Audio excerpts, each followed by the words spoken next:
ইসলামকে প্রত্যেকটা সমাজের প্রত্যেকটা সেক্টরে আমি ইসলামকে বাস্তবায়ন করতে চাই। প্রিয় সাথী বন্ধুগণ, আমি স্পষ্ট ভাষায় বলতে চাই, এখানে যারা আছেন আপনারা আজকে যারা একত্রিত হয়েছেন, আপনারা আজকে একটা ধাক্কা খেয়েছেন বলে কিন্তু এখানে একত্রিত হয়েছেন। আমি বলতে চাই, আজকে থেকে আপনারা যদি ঐক্যবদ্ধ হতে পারেন, আগামীতে আপনাদেরকে কেউ লাঠি দিয়ে আঘাত করার সাহস পাবেন ইনশাআল্লাহ। আজকে থেকে আমাদের এমনভাবে ঐক্যবদ্ধ হতে হবে যেমন নবী করিম সাল্লাল্লাহু আলাইহি ওয়াসাল্লাম যখন জিহাদের ডাক দিয়েছেন তখন শিশারা পাচিরামও তারা ছিলেন। ঠিক একই হবে এখন থেকে যদি আমরা প্রত্যেকটা মসজিদ থেকে শুরু করে সমাজের প্রত্যেকটা সেক্টরে যদি আমরা নেতৃত্ব দিতে পারি, আশা করি আমরা সবসময় ঐক্যবদ্ধ থাকতে পারবো ইনশাআল্লাহ। প্রিয় সাথী বন্ধুগণ, আমাদেরকে রক্তাক্ত করা হয়েছে, আমাদের জীবন নিয়ে নেওয়া হয়েছে। আমরা স্পষ্ট ভাষায় বলতে চাই, আমরা কিন্তু অনেক কিছুই করতে পারি। আমার পূর্ববর্তী বক্তব্য লেগেছেন টাঙ্গাইলের যারা একাধি আছে তাদেরকে আমাদের শেষ করে দিতে সময় লাগবে না, কিন্তু আমরা সভ্য জাতি, আমরা বুদ্ধিমান জাতি, আমরা আমাদের আইন নিজের হাতে তুলে নিই না। এখানে প্রশাসন আছে, এখানে ডিবি আছে, সকলে আছে। তো আমি স্পষ্ট ভাষায় বলতে চাই, তাদের আইনের প্রতি আমরা শ্রদ্ধাশীল। যারা এই কাজগুলো করেছে তাদের এই কাজগুলোকে আমরা স্বাগত জানাই না, কিন্তু এই কাজগুলোর বিচার যদি না করা হয়, আজকে তাদের বিচার চাই, এখন পর্যন্ত তাদেরকে কেন গ্রেফতার করা হয় না, এইটা কথা বলতে হবে, প্রশাসনকে জবাবদিহি করতে হবে। কেউ সাথী বন্ধুগণ, তাবলিগ আমাদের সকলের। এখানে আমরা বলতে চাই, আজকে যারা এটা আপনাদের পরিচয় দেয় তারা তাদের কাজ করে যে আমি যদি শরীরের উপরে না থাকে তাহলে তার কিভাবে আমরা করতে পারি। সাথী বন্ধুগণ, আমি আমাদের কাজ করি যে আমি শরীরের উপরে আছে, আমি যদি শরীরের উপরে না থাকে সে আমি করতে পারি না। কেউ সাথী বন্ধুগণ, ইসলাম বন্ধুদেরকে বলতে চাই, তাবলিগের বলতে চাই, আমরা ঐক্যবদ্ধ থাকি, সমাজের প্রত্যেকটা ক্ষেত্রে কাজ করি। সবাইকে ধন্যবাদ। শুকরিয়া জনাব কামরুল ইসলামকে। এই পর্যায়ে বক্তব্য নিয়ে আসছেন মাদ্রাসায়ে ফারুকিয়ার সম্মানিত প্রতিষ্ঠাতা মোতামিম, সাকা মসজিদের সম্মানিত খতিব হযরতুল আল্লাম মুফতি ইলিয়াস হাকিম হাফিজাহুল্লাহ, হযরত মাওলানা মুফতি ইলিয়াস হাকিম।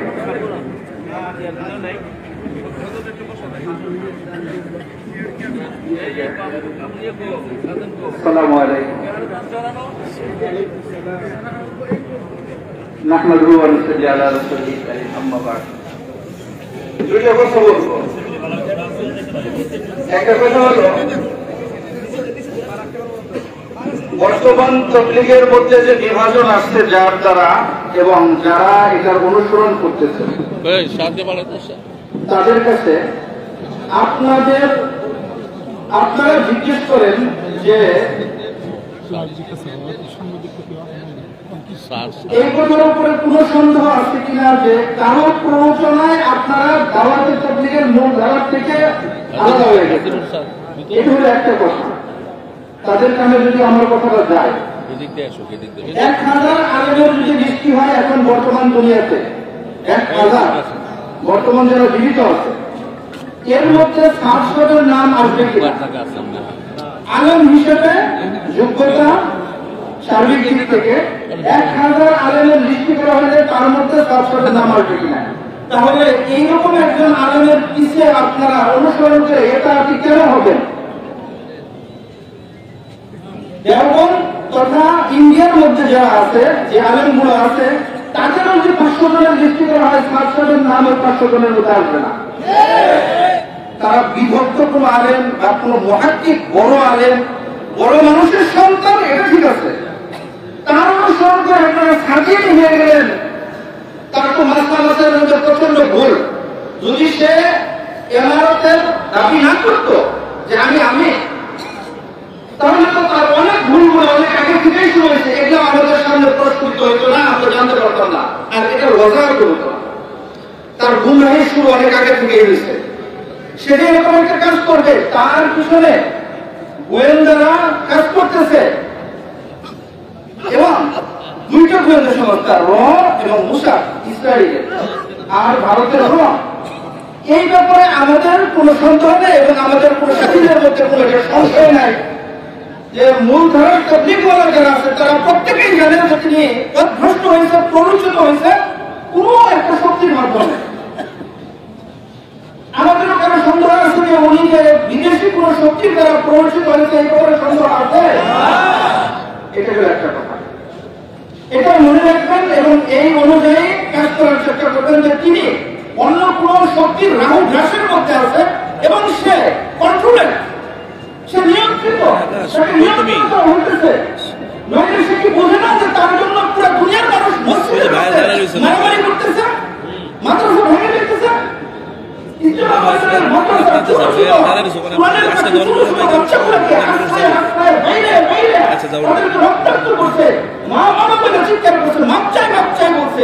এই লোকগুলা এত পাষণ্ড, এত নির্দয়, নির্মম, রক্ত চোষা। আমরা পারি, আমরা করি না। অসভ্য ইতরের মতো কাজ করছে, একটা সন্ত্রাসী ভাবে কাজ করে না। এত মারাত্মক ধরনের তারা উলঙ্গ নেকেট হামলা করছে তারা। এটা হলো একটা কথা। দ্বিতীয় নম্বরের কথা হলো, আপনারা এই কথাটা স্মরণে রাখবেন, এই বাংলাদেশের ভাইটাল পাওয়ার হলো আলেমারা, আলেম আলেম ওলামারা। না, আপনারা চুপ করেন, শুনেন। আলেম এবং তলাবা যারা আছে এরা হলো এই বাংলাদেশের বর্তমান ভাইটাল পাওয়ার, এবং সেটার সাথে আন্তর্জাতিক ভাবে এই উলামায়ে দেওবন্দ তারা হক্কানি উলামায়ে একরাম দাওয়াত তাবলীগের সাথীরা জাতীয় না আন্তর্জাতিক ভাবে বারবার বিভিন্ন দেশে এই সাক্ষী আছে। আপনারা যারা সাংবাদিক ভাইরা আছেন, আপনারা এটা সার্চ করেন, আপনারা এটা তফতিশ করেন, তালাশ করে দেখেন যে সত্য কিনা। বর্তমান বিশ্বে যতগুলো মুসলিম কান্ট্রি আজাদ হইতেছে, এর পিছনে হক্কানি উলামায়ে একরামের এরকম ভাবে উত্তমনীয় শক্তিশালী হাত এবং তারা এটা নেতৃত্বের মধ্যে আছে। আপনারা তাদের বিরুদ্ধে যুদ্ধ ঘোষণা করেন। এখানে বারবার যারা বক্তা ছিলেন তারা বলে গেছে, আমি ধমকি দিতেছি না। এই মানুষগুলো যদি আপনাদেরকে প্রতিহত করে, আপনার কোন মরার বাপের ক্ষমতা আছে যে আপনারা ঘুরে দাঁড়াবেন? কেউ দাঁড়াইতে পারবেন না। আমরা মারামারি বিশ্বাস করি না, আমরা উশৃঙ্খলা বিশ্বাস করি না। আমরা মানুষদেরকে সুশৃঙ্খলার দরজ দেয়, শিক্ষা দেয়। আমাদের ইনস্টিটিউট, আমাদের শিক্ষা প্রতিষ্ঠানগুলো আজকে ভরপুর। এখানে আল্লাহর নূর দ্বারা এগুলোকে কি করা হয়, সবসময় তারিত করা হয়। এজন্য সুস্পষ্ট কথা যেটা, সেটা হলো অপরাধীরা শাস্তি পাবেই, এবং পাওয়া পর্যন্ত আমরা ইনশাআল্লাহ সচেতন থাকবো। এটা হলো একটা কথা। আরেকটা কথা, অত্যন্ত সরল এবং ধৈর্যের সাথে কাজ করতে হবে সকলকে। আবেগের বশবর্তী হয়ে কেউ কিছু করবেন না। ওরা যদি তওবা করতে চায় তাহলে নির্দিষ্ট সিস্টেমের মধ্যে কেউ তওবা, কিন্তু অপরাধী যারা রক্ত প্রবাহিত করছে, মানুষকে প্রভাবিত করছে, মানুষের উপরে জুলুম করছে, নির্যাতন করছে, মজলুমের স্বীকৃত ব্যতীত তাদেরকে অন্ততপক্ষে মাফ করা যাবে না। এবং মজলুমের যারা ওয়ারিশ আছে, মায়ের মধ্যে মায়ের হতে পারে, দাঁতের মধ্যে দাঁত, হাতের মধ্যে হাত, চোখের মধ্যে চোখ হতে পারে। এই জন্য হাত বাড়ায় এরকম ভাবে তো না বলি আমরা মাফ করে দিলাম, এরকম কিছু না। আমাদের উপরে বারবার গালি দেওয়া হয়, হেফাজতি হেফাজতি। তাই হেফাজতি কি জিনিস তোমরা জানো? এই জন্য খুব সতর্ক, সত্য কথা, একদম আসলে ঠান্ডাভাবে কথাগুলো বলা উচিত ছিল। আবেগের বশবর্তী একটু জুড়ে বলছি। আমরা এদেশের সুপ্রিম পাওয়ার, এই কথাটা মনে রাখবেন। আমরা যদি এক হয়ে 1 ঘন্টার ভিতরে যে কোনো সিদ্ধান্ত আমরা ইনশাআল্লাহ নিলে এটা এদেশের জনগণ মানতে বাধ্য। এজন্য আমাদের উপরে আমাদেরকে কখনো আপনারা হস্তক্ষেপ করা আপনারা পাবেন না। আপনারা তওবা করেন, এবং যারা দুষ্টামি করছেন, আপনারা দুষ্টামির যে দুষ্ট আপনারা আপনাদের শাস্তি পাইতে হবে। প্রশাসনকে অনুরোধ, আপনারা তাড়াতাড়ি এদেরকে অ্যারেস্ট করেন এবং জেলখানার ভিতরে ঢুকে বিচার কার্য পরিচালনা করেন। আমরা আমাদের কাজ সুন্নাত আল্লাহ রাসূলকে নিয়ে আমরা থাকতে চাই। शुक्रिया हजरत मौलाना मुफ्ती ইলিয়াস হাকিম সাহেবকে। এখন আমাদের সামনে গুরুত্বপূর্ণ বক্তব্য রাখবেন জামিয়া আশরাফিয়ার সম্মানিত নাজিমে তালিমাত, সাভারি আহমদ মসজিদের সম্মানিত ইমাম ও খতিব মুফতি আব্দুল্লাহ আল মামুন সাহেব হাফিজাহুল্লাহ।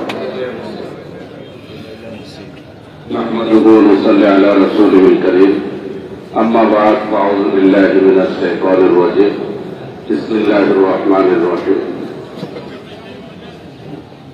আলহামদুলিল্লাহ, আমরা আজকে এখানে সমবেত হওয়ার পিছনে কারণ সকলেরই জানা আছে। আমি 2-4টা বিষয় স্পষ্ট করতে চাই। 1 নম্বর বিষয় হল, মিডিয়ার কর্মী ভাইয়েরা যারা আছেন তাদের দৃষ্টি আকর্ষণ করছি যে এই তাবলীগের এই পরিস্থিতিতে আমরা তাবলীগকে 2 ভাবে বলি এবং লেখি। এক বাক্যে বলি সাতপন্থী, আর এক বাক্যে বলি জোগায়েরপন্থী। অথচ আমাদের বাংলাদেশে জুবাইর পন্থী বলে কিছু নাই। আমাদের বাংলাদেশে আছে ওলামা পন্থী, সুরাই নিজাম পন্থী। এই জন্য দৃষ্টি আকর্ষণ করছি আপনাদের, ভবিষ্যতে যত নিউজ করবেন সেখানে অবশ্যই জুবাইর পন্থী নয়, বরঞ্চ ওলামা পন্থী দেখতে হবে। আরেকটা বিষয়ে মিডিয়ার বাইরে দৃষ্টি আকর্ষণ করি, সকলের দৃষ্টি আকর্ষণ করি। এখনো যেটা মাঠে ময়দানে সব জায়গায় প্রচারিত, বহুল প্রচারিত একটা কথা, দুই পক্ষের সংঘর্ষ। আচ্ছা, আমি জিজ্ঞেস করি, বাড়িতে মালিক যখন ঘুমায় আর ঘুমন্ত অবস্থায় ডাকাত বাহিরে থেকে এসে হামলা করে, সংঘর্ষ কয় পক্ষের হইল? টঙ্গী ইজতেমার ময়দানে রাত ৩টায় সমস্ত পাবলিকের সাথীরা যখন ঘুমন্ত অবস্থায় ছিল, এই সন্ত্রাসী সাত বাহিনী ভারতের মদত পুষ্ট হইয়া, ফেসিবাদের মদত পুষ্ট হইয়া পরিকল্পিতভাবে হত্যাকাণ্ড পরিচালনার জন্য তারা হামলা করছে। সুতরাং এই হামলাকে দুই পক্ষের সংঘর্ষ বিনা চালায় দেওয়া, এটা কোনোভাবে মেনে নেওয়া যেতে পারে না। সুতরাং এই বিষয়ে জনগণকে স্পষ্ট ধারণা দিতে হবে, সংঘর্ষ এক পক্ষের, এবং সেই সংঘর্ষ সেটা সংঘর্ষ নয়, এটা একটা আক্রমণ এবং এটা পরিকল্পিত হত্যাকাণ্ড। যারা দেশকে অস্থিতিশীল করার জন্য এই কর্মকাণ্ড তারা পরিচালিত করেছে। আরেকটা বিষয়, আমরা আজকে এই কর্মসূচির শেষ, আমাদের স্মারকলিপি প্রদান। আমি টাঙ্গাইলের প্রশাসনের দৃষ্টি আকর্ষণ করে বলছি, আমরা আজকে স্মারকলিপি দেওয়ার পরে যাদের নাম সেখানে দেওয়া হবে, এই টাঙ্গাইলে তারা বাহিরে বেড়াবে আর ঘুরবে, এই ধরনের কোন পরিস্থিতি যেন না হয়। আমাদের স্মারকলিপি প্রদানের পরেও যদি তারা গ্রেফতার না হয়, আপনারা মনে রাখবেন, এর থেকে বেশি কঠোর কর্মসূচি আমাদের সামনে আসছে ইনশাআল্লাহ।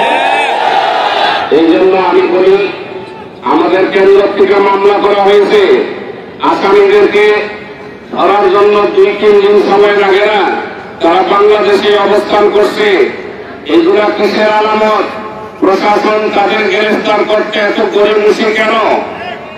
এবং খুব ভালোভাবে খেয়াল করবেন, যে এলাকায় যে জায়গায় খুব লক্ষ্য করবেন, কোন রাজনৈতিক দলের কোন নেতা এই নেতাদের পক্ষ অবলম্বন করে তাদেরকে চিহ্নিত করে রাখবেন।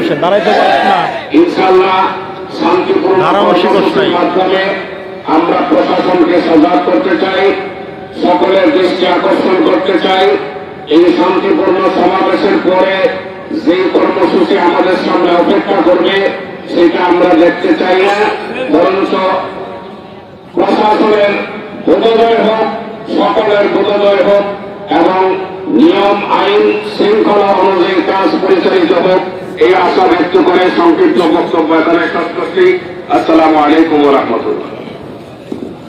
শুকরিয়া মুফতি আব্দুল্লাহ সাহেবকে।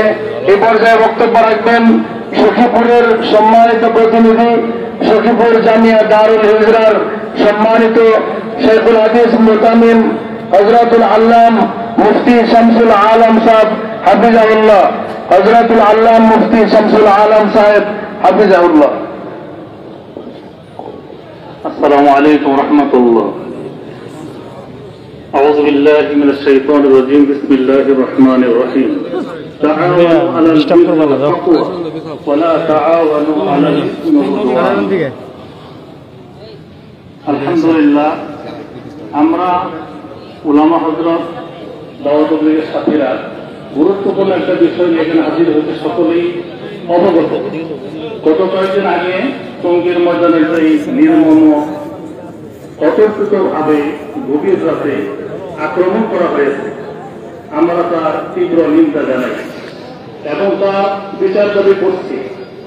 সূক্ষ্মভাবে তদন্ত চাচ্ছি, যেন সঠিক তদন্ত হয় এবং সুস্থ বিচার হয়।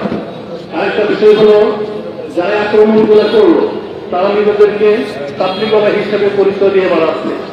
আমাদের ধারণা মতে তারা তবলীগের নামে তারা তবলীগের অপপ্রচার করে যাচ্ছে, তারপর তবলীগওয়ালা নয়।